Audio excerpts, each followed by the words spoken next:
Bueno, shalom para todos mis hermanos. Bendito sea el nombre del Eterno que nos ha regalado nuevamente esta oportunidad de seguir adentrándonos dentro del conocimiento de la formación del cristianismo. Pero primero, pues antes de empezar, vamos a darle las gracias a nuestro Padre por su infinita bondad.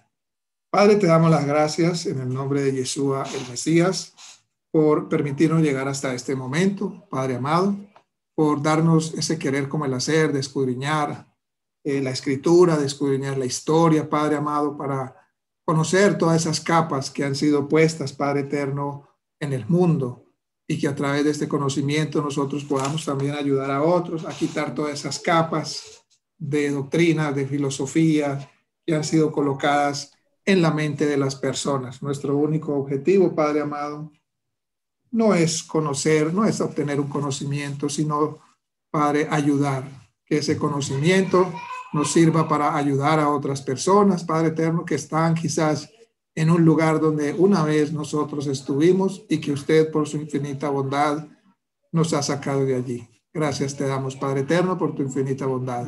Gracias por mis hermanos que están acá presentes. Padre amado, gracias, Padre eterno, por toda la sabiduría y el conocimiento que tú nos das en cada día. Bendito sea tu nombre. Amén. Muy bien, entonces estábamos hablando, hermanos, de que hicimos pues un pequeño resumen ahora al principio de lo que hemos ya analizado y hoy vamos pues a entrar dentro de ya el capítulo 5, lo que es el gnosticismo. Cómo el gnosticismo se infiltró también dentro del mismo cristianismo, incluso que el apóstol Pablo, Shaul, menciona la gnosis.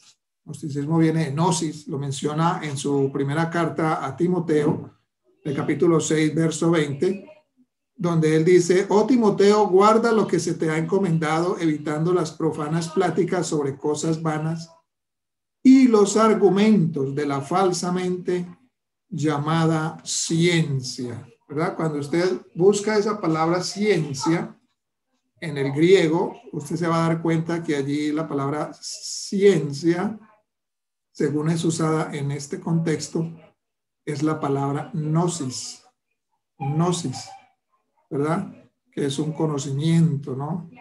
Un conocimiento que ellos llamaban místico, profundo, un conocimiento filosófico, ¿verdad? Entonces mire que ya desde aquel tiempo, el tiempo de los apóstoles, ya la gnosis estaba en todo su furor, ¿no? Estaba en todo ya su esplendor, tratando de inmiscuirse o tratando de filtrarse dentro del cristianismo, por decirlo así, pero pues sabemos que es el movimiento o el camino del Mesías, ¿verdad? Como fue llamado aquel movimiento, los del camino.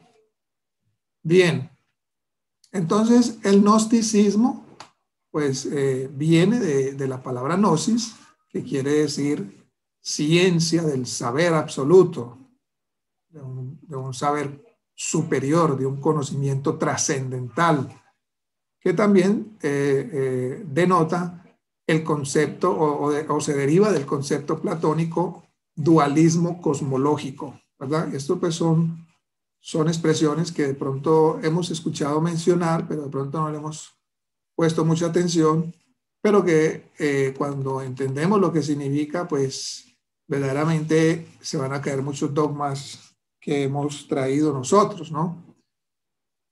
Este concepto platónico de dualismo cosmológico provino de una variante o proviene de una variante filosófica, pues que da lugar a lo que se conoce como gnosticismo. No es tanto una proposición política, sino como una experiencia religiosa, ¿verdad? Una experiencia mística, pretendiendo tener la clave para el conocimiento verdadero del mundo ilusorio o del mundo real, ¿no? Recordemos que la filosofía griega, en cabeza pues de Platón, estaba centrada en el mundo de las ideas, ¿verdad? En que todo lo que era materia era malo y que lo único que tenía valor era lo espiritual, es decir, lo invisible, el mundo de las ideas. Entonces de allí viene la palabra dualismo cosmológico, porque según estas filosofías, ellos dividieron la materia, la dividieron de la parte espiritual, ¿verdad? En estas filosofías, pues se afirmaban que las enseñanzas, ¿verdad? Las enseñanzas de ellos, de todas estas doctrinas filosóficas, estaban basadas pues en un sistema de intermediarios sobrenaturales o de evoluciones del alma, que tenía la habilidad de finalmente lograr que la verdadera persona pues pudiera encontrar su camino de unión con la idea superior, que en este caso era el Dios de Platón. Vemos que para Platón el Dios o su Dios era la idea como tal. Y luego de allí se desprenden pues otros términos como el logos, que ya lo tratamos un poquito y que ahora lo vamos a volver a ver. Se desprende pues lo que era el logos, ¿verdad? Pues este movimiento gnóstico fue uno de los escollos, obstáculos más fuertes que encontraron los apóstoles y especialmente Shaul en su misión a los gentiles.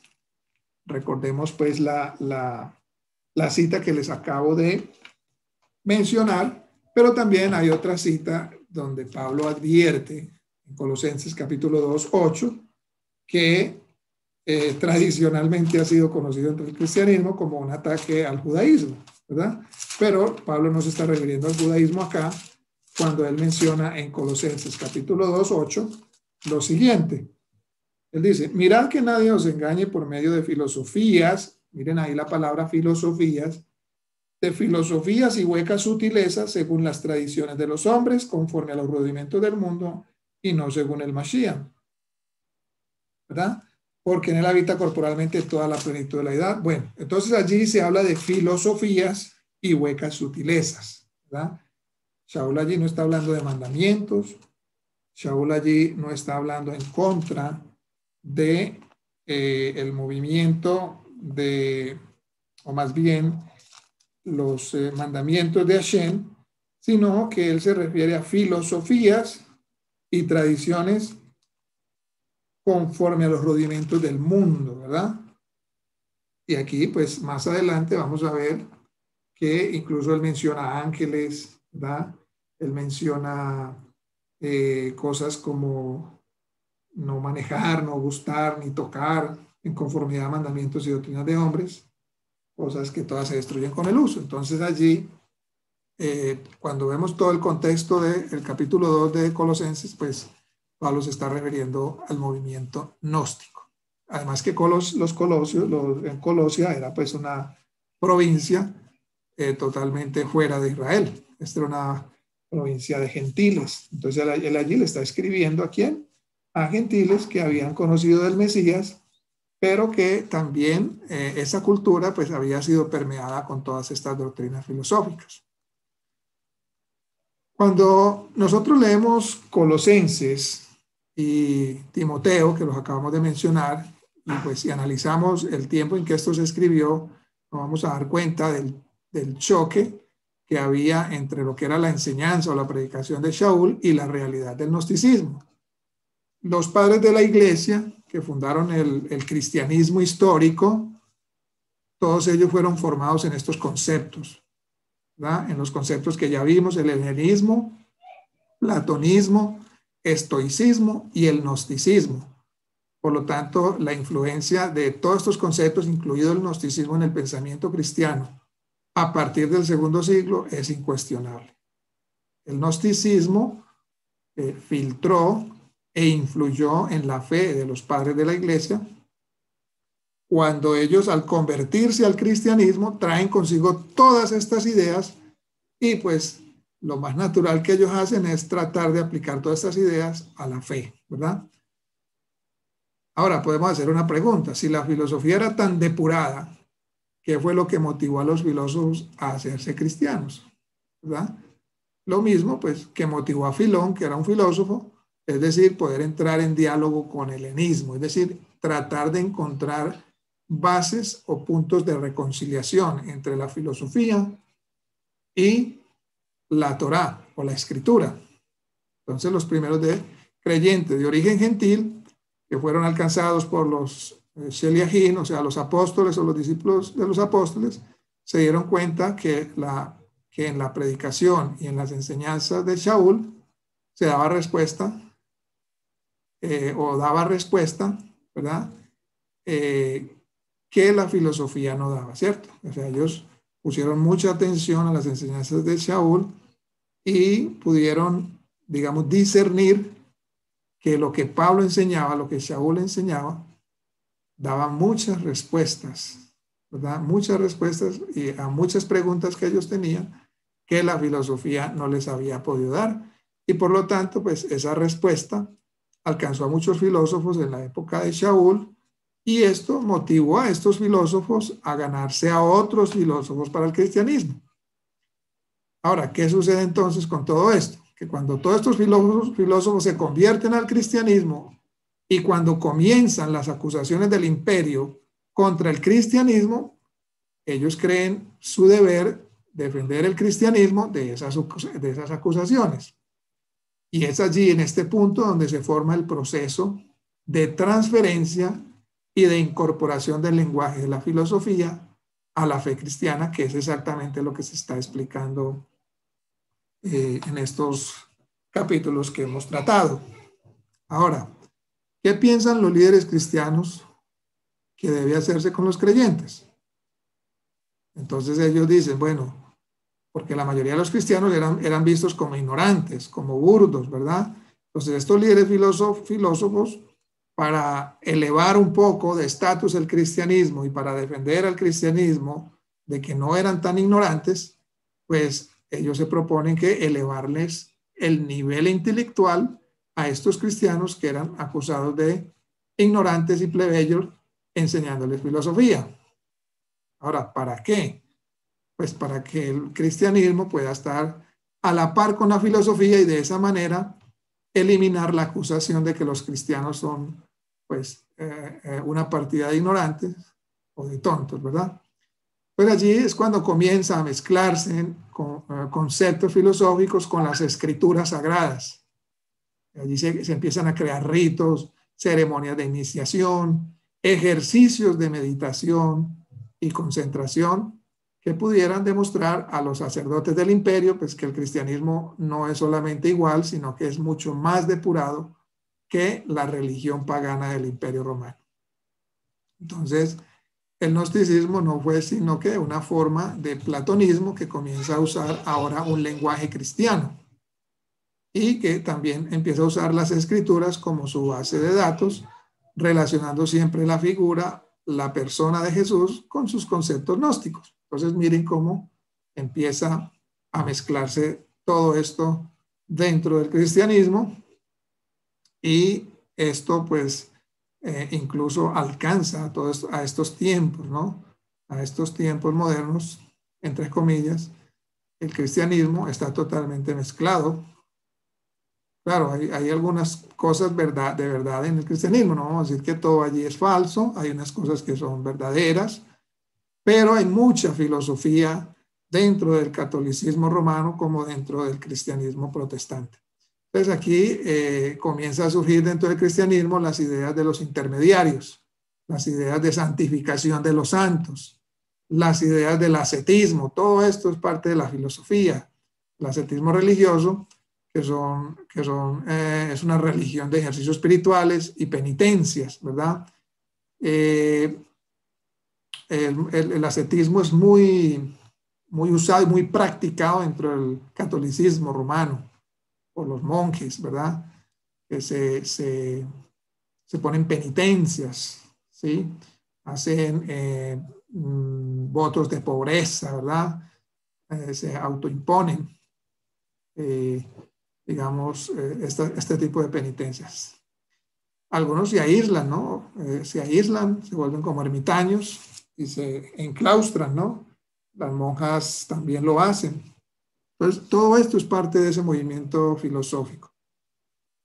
Ahora, fue el gnosticismo que actuó como un detonante, ¿no? Para elevar el concepto de la persona de Jesús por encima de las enseñanzas de Jesús, ¿verdad? Aquí hay una gran diferencia entre lo que es la persona de Jesús, ¿sí?, a las enseñanzas de Jesús. porque las enseñanzas de Jesús empezaron a ocultar, o se empezaron a poner capas, ¿verdad? Digamos, doctrinas filosóficas basadas en la persona de Jesús. Empezaron en torno a la persona de Jesús a crear un poco de conceptos totalmente alejados de sus enseñanzas. Por ejemplo, todos sabemos lo que es la transustanciación, ¿verdad? Que supuestamente el cáliz y la hostia en ese momento sagrado se convierte en el cuerpo y la sangre de Jesús, ¿verdad? Todo eso, mire que todo eso está fundamentado en la persona de Jesús, no en su enseñanza, ¿verdad? Entonces todo ese tipo de prácticas, de ritos, de ejercicios espirituales empiezan a tomar lugar, ¿no? dentro de la doctrina cristiana. Bien, entonces, como les decía, el gnosticismo pues empieza a imponer todas estas enseñanzas sobre la persona de Jesús, y son los cristianos gnósticos los que comienzan con la influencia del concepto de logos en aquella generación, que ahorita lo vamos a ampliar un poquito. Son estos mismos cristianos gnósticos los que comienzan a afirmar con Platón la idea de la inmortalidad del alma. Es decir, que el alma trasciende, o sea, pues que el alma puede trascender en un sentido espiritual, pero no en un sentido consciente, que es lo que decía Platón en su filosofía, que el alma era inmortal, o sea, que el cuerpo, sí, moría, pero que el alma seguía consciente en otro estado y en otro lugar, ¿verdad? Y es de esta manera que se da la transición entonces del primer pilar del platonismo dentro de la teoría cristiana, al punto que los cristianos gnósticos llegaron a afirmar que el Dios del Antiguo Testamento era un Dios malo, ¿verdad? Uno de los principales portadores de esta doctrina fue Marción, conocido como el hereje. Marción fue el primero que salió con esto de que el Dios del Antiguo Testamento era malo y que el Dios del Nuevo Testamento, es decir, Jesús, era un Dios bueno y un Dios del amor, ¿verdad? Ahora, ¿por qué el Dios del Antiguo Testamento era un Dios malo? ¿En qué se basó Marción y todos sus discípulos para decir esto? Pues porque había creado el mundo físico, ¿verdad? Y mire que Marción toma este concepto del platonismo, ¿verdad? Que el platonismo, como dijimos ahora, concebía al mundo físico como algo malo, que no es real, que no es auténtico y que no tiene valor. Entonces, para resolver el problema del Dios malo, que decían los cristianos gnósticos, vino el Logos, el Dios bueno de los cristianos, es decir, Jesucristo, el Dios del Antiguo Testamento. Entonces, por lo tanto, era un Dios inferior, y el Dios del Nuevo Testamento es un Dios superior, y con eso se resolvían dos problemas, ¿verdad? Recordemos que el concepto de Nuevo Testamento también fue una idea de Marción el hereje, ¿verdad? Marción fue un hombre que hizo su propio canon, era un hombre de mucho dinero, un hombre muy acaudalado, que se convirtió al cristianismo y desechó todo lo que tenía que ver con el pueblo judío, ¿verdad? Empezando pues porque decía que el Dios del Antiguo Testamento era malo, y fue el que le dio nombre a lo que conocemos como Nuevo Testamento, ¿verdad? Él hizo una depuración, es decir, él miró cuáles rollos, cuáles cartas sí, cuáles no. De las de Pablo cogió algunas y depuró otras, desechó otras, el libro de Lucas, en fin, él hizo allí hizo su propio canon, ¿no?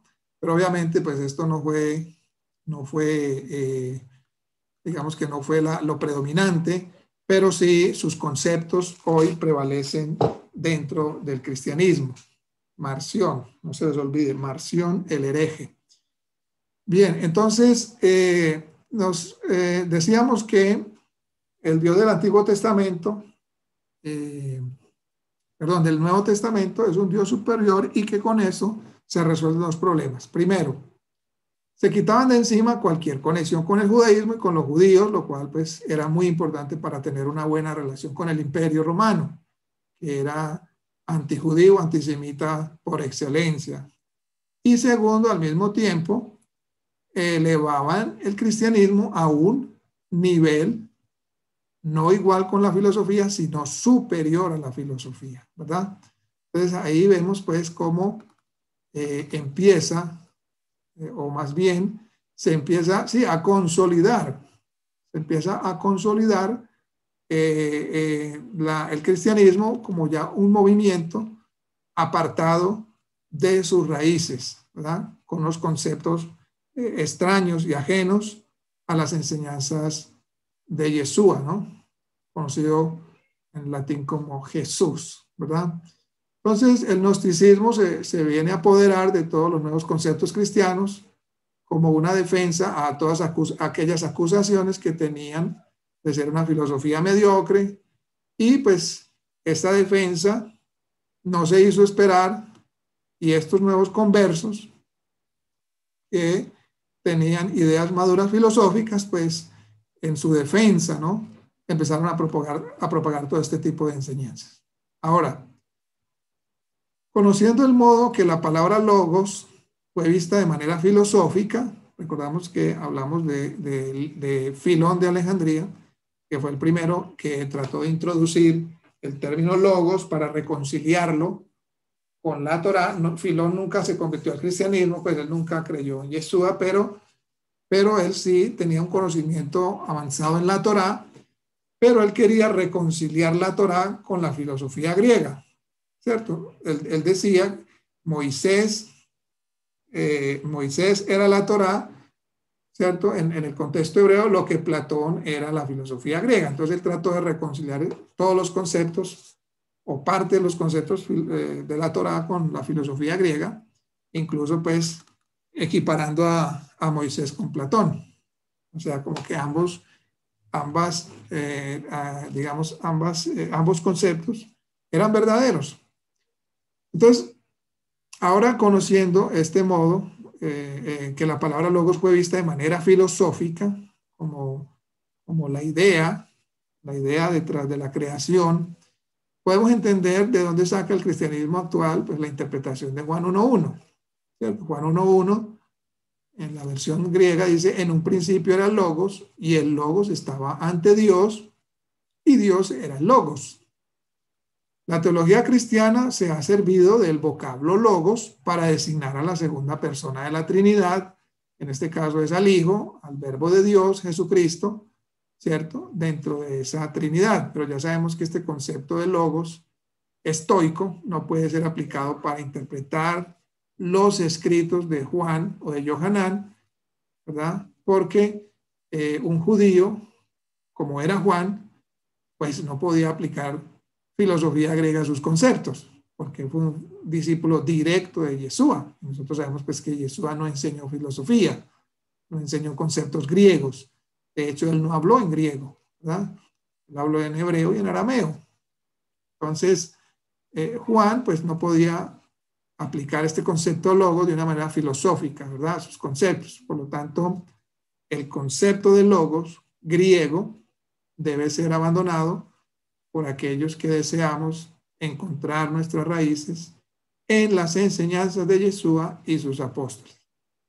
Entonces, la palabra más consona, o la palabra pues como más apropiada en este texto hebreo, puede ser como dice esta traducción de Juan 1.1. Desde un principio era la davar de Elohim. Vemos que davar es una palabra hebrea que se aproxima al concepto que quisieron dar los apóstoles. En el principio era davar de Elohim, y aquel davar estaba siempre ante Elohim, y el davar que ya existía era la expresión misma de Elohim.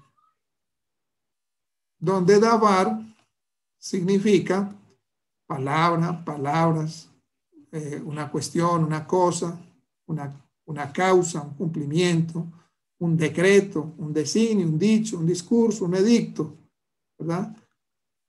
Como vemos entonces, según el contexto hebreo, davar no es tomado como una persona, sino como un decreto, un edicto o un designio, el cual, cuando es emanado del Padre, el Eterno, se convierte en realidad. Por ejemplo, en Salmo 33, 6, dice, por la palabra, aquí la palabra es davar, por la palabra de Hashem, fueron creados o fueron hechos los cielos y todas sus constelaciones por el aliento de su boca.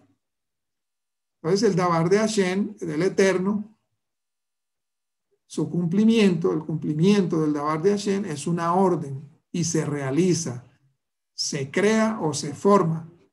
Y es por ello que nuestro Creador hizo todas las cosas, ¿verdad? Entonces, por eso es que nosotros le llamamos a él el Creador, el Boreolán, porque él hizo las cosas que no son como si fuesen por el poder de su palabra, de su expresión, ¿verdad?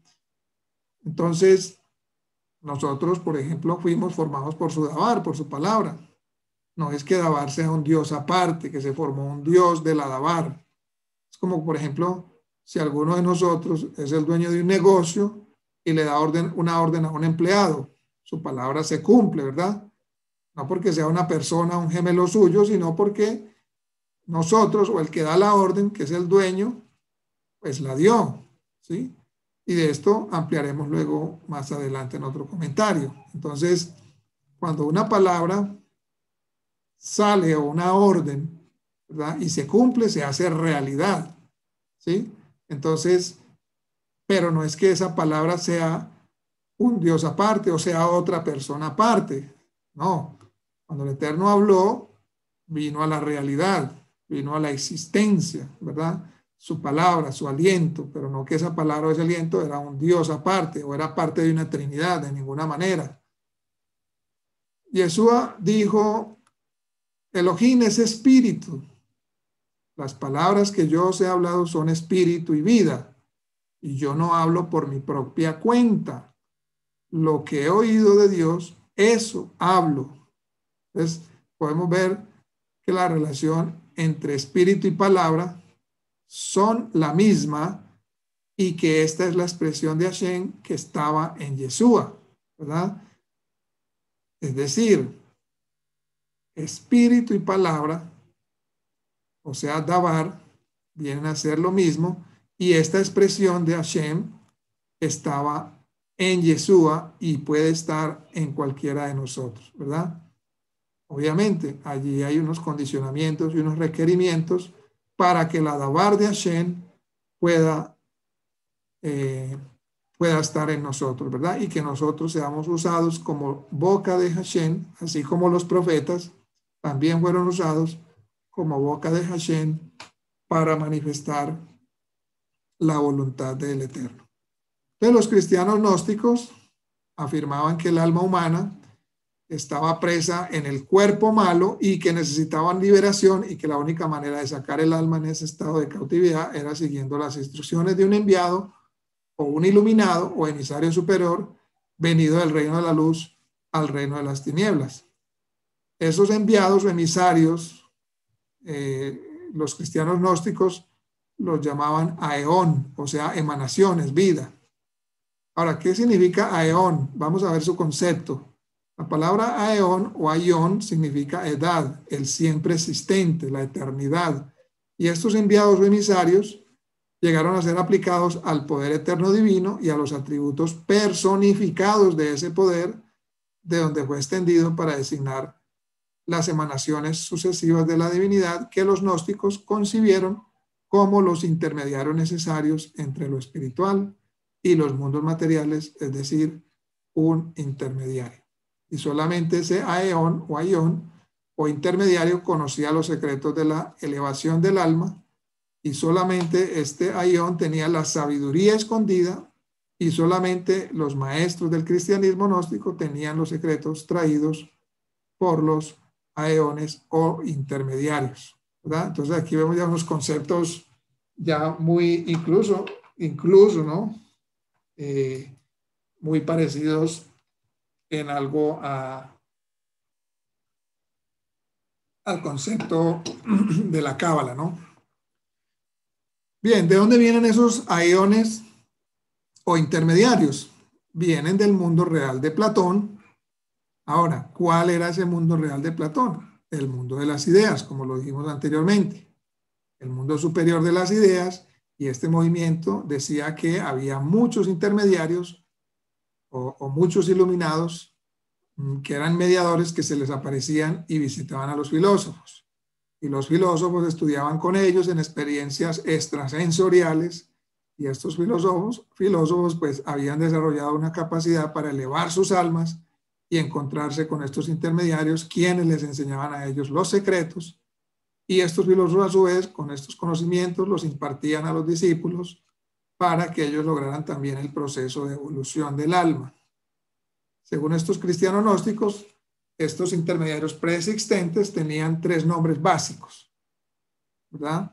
Y es importante tener a la mano información de estos conceptos y características gnósticas para investigar, ¿verdad? Si queremos llegar al descubrimiento de la verdad y poder pues desenmascarar todas estas cosas que hay metidas dentro del cristianismo y aún en algunas corrientes del judaísmo, ¿verdad? Por eso yo personalmente, pues no aconsejo a una persona que se meta mucho dentro del conocimiento místico del judaísmo, ¿verdad? Porque se puede embolatar, se puede llegar a embolatar y si no hay un conocimiento de todo esto que estamos nosotros estudiando, claro, de verdad que puede llegar a ser presa muy fácil del mundo cabalístico, porque hay un mundo cabalístico que se ha salido de orden, ¿verdad? Hay una cábala que es sana, ¿no? Hay una cábala que es sana y que sí nos ayuda a entender algunos conceptos de la Torá, pero también hay una cábala mística, esotérica, que ya se ha alejado, ¿no? Y que es mejor no entrar en esos terrenos. Ahora, sí quiero que analicemos con cuidado, pues es un importante dato sobre el proceso de la doctrina de la Trinidad a través de esos conceptos filosóficos que voy a mencionar a continuación. Estos intermediarios existen con 3 nombres. Proar o la arqué, de origen griego, la arqué, própator, patriarca o antes del comienzo, y vitus, que es la profundidad. Entonces, estos 3 intermediarios recibían el nombre de proar o arqué, que significa origen, el propator, que significa patriarca o antes del comienzo, y vitus, que significa la profundidad. Estos 3 intermediarios que existían en la mente y en el mundo de las ideas de Platón eran masculinos, pero también existían intermediarios femeninos. Entonces los cristianos gnósticos decían, según las enseñanzas de Platón, lo siguiente, que Vitus, que era profundidad, tuvo una relación o se cruzaron con un intermediario femenino llamado Enoea, y de esta relación nació Nous, que es el intelecto superior o mente. Nous no solamente era similar, sino también igual a Vitus.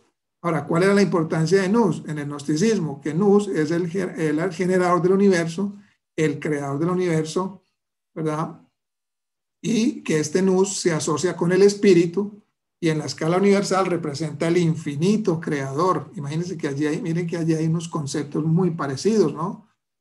En una escala personal, entonces Nous es el núcleo central de la conciencia individualizada, la base de la sensibilidad, la semilla de un potencial infinito, o conocido como la chispa divina, lo que genera autotrascendencia, que es la parte que es inmortal y que mantiene la continuidad a través de encarnaciones. Y aquí entramos en otro tema muy conocido dentro de las religiones occidentales, ¿verdad? Pero también dentro del judaísmo. El judaísmo ortodoxo, la mayoría del judaísmo, cree en la reencarnación, en las encarnaciones, o sea, que el alma se encarna durante diferentes épocas, diferentes años. Hubo varios judíos de renombre, ¿no? Varios sabios muy reconocidos como Yosef Albo y también Saadia Gaón, 2 sabios muy reconocidos dentro del judaísmo, del año más o menos 800, 900, ellos eran de esa época. Ellos no, para nada, aceptaron esta idea de las reencarnaciones. Por el contrario, ellos llamaban tontos a todos los que creían en esa doctrina de la reencarnación, ¿verdad? Pero miremos que mire que todo esto está dentro del gnosticismo, ¿no? Entonces, por eso les decía ahora que en cierta, digamos, cierta parte del judaísmo hay mezcla de gnosticismo y tenemos que ser cuidadosos nosotros que estamos en raíces hebreas y que nos hemos acercado al pueblo judío, ¿verdad? Entonces, claro, el pueblo judío tiene el conocimiento de la Torá y la conoce más que nadie, ¿verdad? Pero allí tenemos que tener un buen discernimiento para saber a qué árbol nos arrimamos, a qué fruto, de qué fruto estamos comiendo, ¿verdad? Entonces, eso es bien importante y para eso, pues, bendito sea el Eterno, pues hemos tenido buenos maestros que nos han guiado, ¿verdad? Y que también nos han puesto un límite. Bien, hubo más relaciones sexuales entre estos aones o intermediarios masculinos y femeninos hasta que se formaron 30 seres y cuando se formaron estos 30 seres se usó la figura del triángulo para explicarla. ¿En qué consistía dicho triángulo? Cuando estos tres lados del triángulo se llenaron de estos 30 seres, 10 seres en cada lado del triángulo, o sea, 10 arriba, 10 abajo, al lado izquierdo y 10 al lado derecho. El resultado de esto es el pleroma. No sé si han escuchado esta palabra. La palabra o la traducción de esta palabra griega al castellano significa completar, plenitud, llevar a su máxima expresión una cosa y hacerla absolutamente total. Entonces, para los cristianos gnósticos, el pleroma es un logos, pero no como una idea, sino como una existencia. Es decir, el pleroma es una personalidad. Y según los gnósticos, el pleroma puede ser representado por una trinidad de aeones o intermediarios, y los gnósticos personificaron esa trinidad de intermediarios que simbolizan el universo con un triángulo encerrado en un círculo. No sé si lo han visto. El triángulo y el círculo adentro. El número 3, entonces, es la llave de todos los misterios. Entonces ahí vemos la Trinidad, el triángulo con sus 10 aones y el círculo en la mitad. Es decir, para el gnosticismo, la realidad del mundo superior, el mundo de las ideas, viene dada en la fórmula de un triángulo con la capacidad máxima de reproducción de intermediarios, de los cuales surge una trinidad superior. Y esto es lo que se enseñaba, hermanos, en el Imperio Romano. Esto era la filosofía depurada de los sacerdotes griegos y romanos.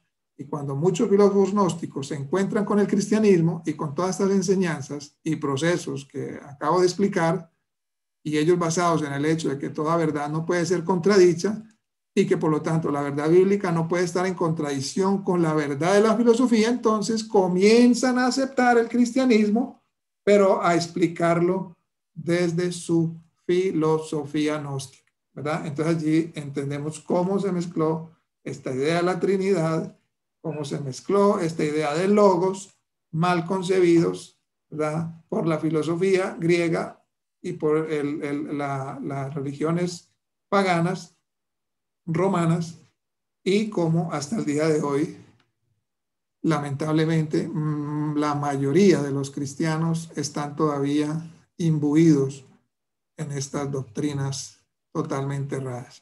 Ahora, ¿cómo explicaban ellos esto? Ellos decían que Jesús no era un ser humano, sino que Jesús era el aeón o el intermediario superior, que Jesús es el nous, el hijo producto de la relación entre Vitus y Enoea. Ese nous tuvo relaciones con otra aeona y de allí surgieron dos mensajeros celestiales.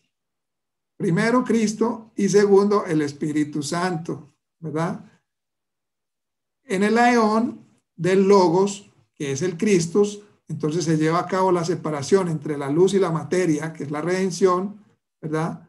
Entonces vemos como otro concepto allí entre el Cristo místico, ¿verdad? Del cristianismo y el Espíritu Santo. Entonces, según estos cristianos gnósticos, el nous, que era el producto de una relación entre unos intermediarios, ¿verdad? Entre Noé y Vitus, que ahora es Cristo y el Espíritu Santo, actúan siempre juntos y hacen siempre lo que quieren juntos, haciendo y buscando siempre el honor de Vitus, que era el padre de ambos. ¿Y qué enseñaban estos cristianos gnósticos? Jesús en el cristianismo no es otro que nous en la filosofía, es decir, Jesús es el logos, es la razón preexistente, es el que tiene la sabiduría del mundo superior, que es el mundo de las ideas, y así fue hecha la transferencia de la filosofía al cristianismo. Pero había un serio problema que había que resolver dentro de este proceso de transferencia de la filosofía al cristianismo. ¿Cuál era ese problema? En el platonismo se enseñó que el cuerpo material es malo en sí mismo. Entonces, una persona como Jesús, que es el intermediario superior, el logos, no puede tener un cuerpo humano como el nuestro, ni puede nacer de la misma manera que nosotros nacemos. Porque según los cristianos gnósticos, si Cristo, el nous de los filósofos, tiene un cuerpo como el nuestro y nació como nosotros nacemos, entonces él es malo en sí mismo. Entonces, consecuentemente, para resolver este problema, los cristianos gnósticos comenzaron a decir que Jesucristo es un ser espiritual superior en un cuerpo de apariencia de carne y hueso, pero no real, ¿verdad? Y allí recordamos las palabras del apóstol Juan. ¿Recuerdan lo que dice Juan? Y eso fue una afirmación de Juan directamente contra el gnosticismo.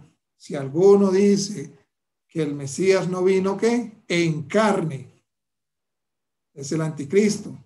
En otras palabras, está siguiendo una idea totalmente opuesta a la realidad del Mesías, ¿cierto?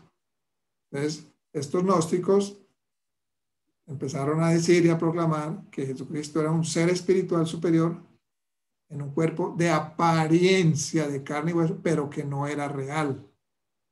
Ahora, el hombre Jesús que nosotros encontramos en los evangelios, decían los cristianos gnósticos que estaba vestido de una humanidad temporalmente hasta que terminara de impartir su filosofía oculta traída del mundo superior, de tal manera que los hombres puedan finalmente abandonar la cárcel del cuerpo y ser elevados al mundo real, al mundo de la inmortalidad y a una reencarnación del alma. Imagínense, todos estos conceptos estaban allí, ya se estaban metiendo o ya se estaban infiltrando dentro del cristianismo. Entonces, mire lo que decía Juan en una de sus cartas. Porque muchos engañadores han salido por el mundo que no confiesan que Jesucristo, Yeshua el Mesías, ha venido en carne.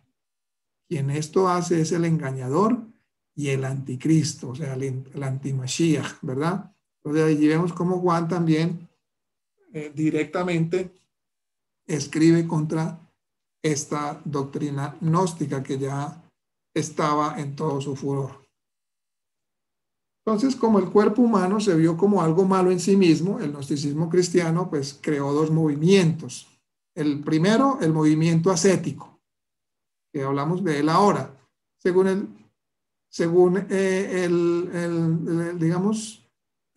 concepto de ascetismo, ¿verdad? El ascetismo es una vida rígida y austera, ¿sí? En el ascetismo es toda aquella persona que se dedica a la práctica y ejercicio de la perfección espiritual y a prácticas de penitencia con fines religiosos y espirituales. Ahora, ¿por qué se dividió en este movimiento ascético? ¿O qué trata de decir este movimiento ascético? ¿O qué trataron de comunicar? Que si el cuerpo es malo, como decía Platón, entonces ¿para qué cuidarlo o para qué ir a gimnasios? Y los seguidores de ese movimiento decían que era mejor concentrarse en adquirir conocimientos para elevar el alma y por eso se encerraban en las academias filosóficas para estudiar, ¿verdad? Esto pues después se transfigura en lo que se conocen como los monasterios, donde allí los curas, los sacerdotes católicos se encierran, las monjas, ¿verdad? Entonces esto es una forma de ascetismo, ¿no? Como de encerrarse y de aislarse totalmente del mundo, lo cual es contrario al judaísmo, Porque en el judaísmo se nos dice es que nosotros estamos como luz para elevar este mundo, ¿verdad? Para santificar al mundo, no para escondernos del mundo. Y el mismo apóstol Pablo lo dice, ¿no? Y el mismo Jesús dijo, no ruego que los quites del mundo, que los guardes del mundo, sí, es decir, de toda contaminación del mundo, pero no los quites del mundo, porque si se quita la luz, ¿verdad? Que son aquellos que han adherido a la verdad de Dios y del Mesías, pero entonces, ¿qué testimonio va a quedar en la tierra, verdad? Bien, el segundo movimiento era un movimiento de orgías y depravación moral. Según el diccionario, orgías son fiestas y banquetes en que se come y se bebe con exageración y se cometen otros excesos, entre los cuales se encuentra el desenfreno sexual en la satisfacción de los deseos y las pasiones. Los seguidores de este movimiento decían, si el cuerpo es malo y nada de lo que haga mi cuerpo daña el alma, porque mi alma es inmortal, es existente y preexistente, entonces voy a aprovechar para darle a este cuerpo lo que me pida, ¿verdad? Esto también, este movimiento también fue muy popular en aquellos tiempos. De ahí pues las comilonas que se veían, los banquetes, orgías sexuales y todo tipo de placer que uno ni se alcanza a imaginar, como también se dice en las escrituras, comamos y bebamos que mañana moriremos, ¿verdad? Y estas son las dos tendencias que encontramos como influencia del gnosticismo cristiano en esta época, en el principio del segundo siglo hasta el comienzo del tercer siglo, después del Mashiach. Y como les decía ahora, una de las figuras más importantes de este proceso fue ese hombre llamado Marción, un hereje, el cual vamos a ver más adelante, vamos a ver su biografía, su conversión, y este hombre pues tiene que ver mucho con el concepto del Dios malo y de sanguinario. Entonces, cuando los padres de la iglesia comienzan a ver todo este relajo que se está produciendo en estas comunidades cristianas bajo la influencia del gnosticismo, comienzan a preocuparse por este desenfreno sexual y moral, además de la lucha que tenían pues contra las acusaciones que venían de los romanos. Entonces los padres de la iglesia, a partir del segundo siglo, comienzan a ser empujados a la creación de ciertas fórmulas bautismales y de confesiones dogmáticas que vinieron a preparar el camino para lo que luego fue una confesión formal acerca de la doctrina de la Trinidad, ¿verdad? Entonces, vemos pues, hermanos, cómo todo el cristianismo de aquella época y hasta el día de hoy ha sido muy influenciado por el gnosticismo, por estos misterios ocultos, intermediarios superiores, teniendo como a Jesús como el logos, ¿verdad? Que era, digamos, aquella iluminación superior que tenía apariencia de carne, pero como el cuerpo era malo, entonces no podía tener un cuerpo como el de nosotros, ¿verdad? Un cuerpo de carne y hueso, sino una apariencia, ¿verdad? Entonces de allí se forman todos esos conceptos, el concepto del triángulo, ¿verdad? Las tres puntas, la Trinidad, y vemos pues allí una confirmación más de cómo, bendito sea el Eterno, pues por su favor hemos salido de todos estos conceptos paganos y que ahora pues entendemos o ahora estudiamos y conocemos cómo se originó todo esto, pues no con el ánimo de volvernos practicantes de esto de ninguna manera, Hasbe Shalom, el Eterno lo prohíba, pero sí, como les decía, para con la ayuda de Hashem poder ayudar a otras personas que están en esto, ¿no? Que están sin saberlo, cegados y que corren, ¿no? Ahí sí podemos decir como ovejitas al matadero detrás de aquellos que enseñan todas estas doctrinas y las dan como verdaderas, ¿verdad? Incluso pues dentro del cristianismo protestante, ¿no? El cual está basado toda su enseñanza en el conocimiento filosófico de la persona de Jesús, ¿verdad? De la persona de Cristo. Pero sus enseñanzas han sido engavetadas, ¿verdad? Las enseñanzas éticas y morales de Yeshua han sido todas engavetadas, están allí porque eso no interesa al judaísmo, perdón, al cristianismo. Bueno, al judaísmo tampoco interesa, al ortodoxo. Pero esa es nuestra responsabilidad, hermanos. Nuestra responsabilidad es doble, ¿verdad? Tanto hacia aquellos gentiles que están dentro de estas religiones, dentro del cristianismo, mayormente en nuestros países latinoamericanos y occidentales, pero también tenemos otra responsabilidad ante el judaísmo, no para hacer proselitismo, ¿verdad? Porque no fuimos llamados a hacer proselitismo ante los judíos, Baruch Hashem, pues esa no es nuestra labor, pero sí a presentar defensa de nuestro Mesías, porque nuestro Mesías es atacado, porque nuestro Mesías precisamente los ataques del judaísmo vienen con todos estos conceptos que ellos han escuchado y han aprendido del catolicismo y del protestantismo. Entonces, claro, ellos tienen una idea totalmente desdibujada de Yeshua el Mesías. Ellos dicen que Yeshua es un idólatra, ellos dicen que Yeshua fue un hechicero, ellos dicen que Yeshua vino a abolir la ley de Dios, que vino a quebrantar el Shabbat. En fin, todo esto, ¿de dónde lo escucharon ellos? Lo han venido escuchando por generaciones del cristianismo católico como del cristianismo protestante, ¿verdad? Entonces, allí está el reto para nosotros en restaurar la imagen del Mesías de Israel y Yeshua, ¿verdad? Y por eso es que nosotros ahora nos adentramos dentro del judaísmo, ¿verdad? No para negar al Mesías, Hasbe Shalom, pero sí para conocer muchos conceptos antiguos del judaísmo, porque el judaísmo, los judíos, no solamente que tienen el conocimiento de la Torá, sino que tienen el conocimiento del concepto del Mesías. Y de allí nosotros podemos extraer mucho conocimiento, ¿verdad? Y que viene de un contexto hebreo, ¿verdad? Y adecuarlo a Yeshua, porque las palabras de Yeshua fueron en un contexto hebreo, en un contexto judío, que se acomodan en un 100% a todo el contexto, no solamente cultural, sino ético y moral de la Torá y del pueblo de Israel, ¿verdad? Entonces, ese es nuestro reto.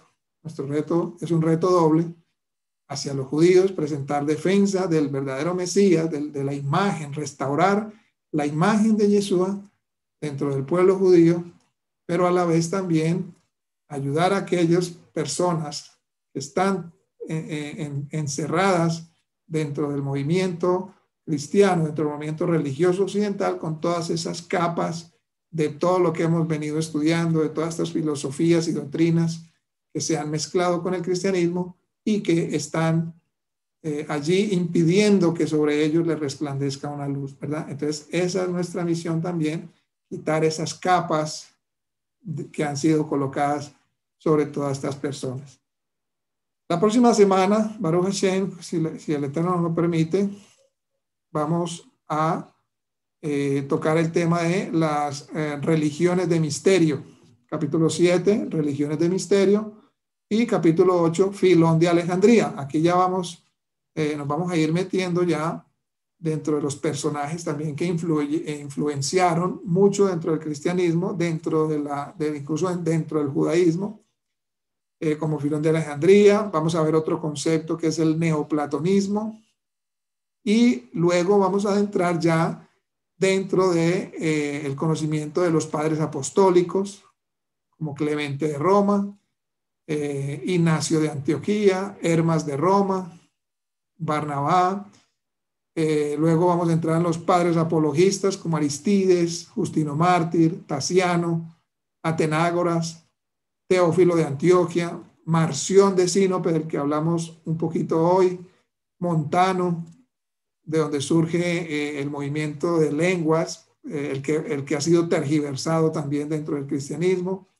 Vamos a ver también a Ireneo, Tertuliano, Clemente de Alejandría, Orígenes, en fin, vamos a irnos ya adentrando entonces dentro de estos hombres también que tuvieron mucha influencia, de los cuales hablamos hoy, estos padres de la iglesia que trajeron todos estos conceptos filosóficos. Luego vamos a ver también los diferentes concilios: concilio de Nicea, concilio de Caicedonia, Nestorio de Constantinopla, Agustino de Hipona, los capadocios, que es el sabelianismo, el sínodo de Antioquia, ¿verdad? Entonces lo invito para que no se pierda esta secuencia de estudios que nos ayudarán mucho a tener muy claro todo el concepto de cómo se formó el cristianismo, de cómo, quiénes influenciaron el cristianismo, para que estemos primeramente muy afirmados en lo que estamos, ¿verdad? En este movimiento que estamos, y también, como les decía ahora, para que podamos ayudar también a otras personas a salir de todas estas doctrinas equivocadas, ¿verdad? Bendito sea el Eterno. Entonces, acá terminamos con esta enseñanza de hoy. Para en el próximo martes, con la ayuda del Eterno, nos vemos a las 6 de la tarde. Si hay alguna pregunta, bien puedan, o algún aporte que quieran hacer.